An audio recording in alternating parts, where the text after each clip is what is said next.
Hoje eu vou ensinar pra vocês a fazer cereal. Olha aqui o pacote. Eu fui lá no mercado, comprei um de pequeno.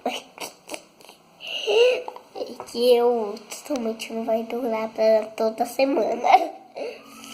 Agora eu vou começar a fazer. Primeiro eu vou colocar o leite, que tá no meu copinho da Mônica, que você já conhece. Sim. Vê o vídeo que já tá no meu canal. O que era eu ganhando esse ovo na Páscoa. E foi um ovo de chocolate veio dentro. Olha. Esse tamanho de leite. E agora eu vou colocar o cereal. Gente, eu tô muito curiosa pra ver qual é a mistura desses dois que dá. Não é tudo não. Gente, eu tô com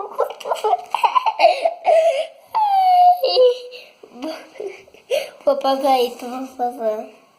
Voltamos. É porque eu fui lá pegar um negócio que eu tinha esquecido. A colher, né, pra experimentar. Esqueci de aqui dessa colher pra experimentar.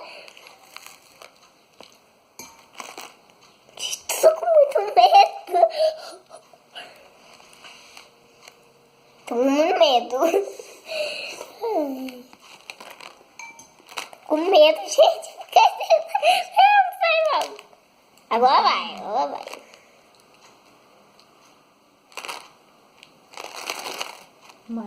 Mais um pouquinho, gente.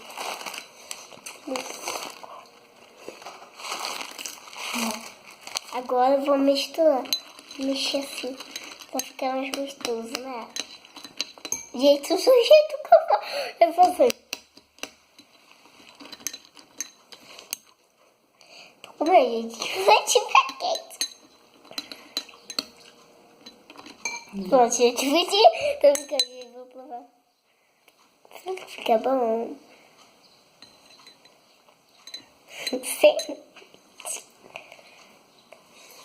Olha a meleca que ficou no meu leite. Até que é.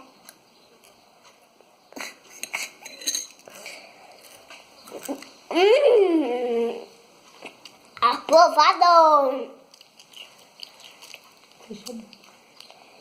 Fecha a boca.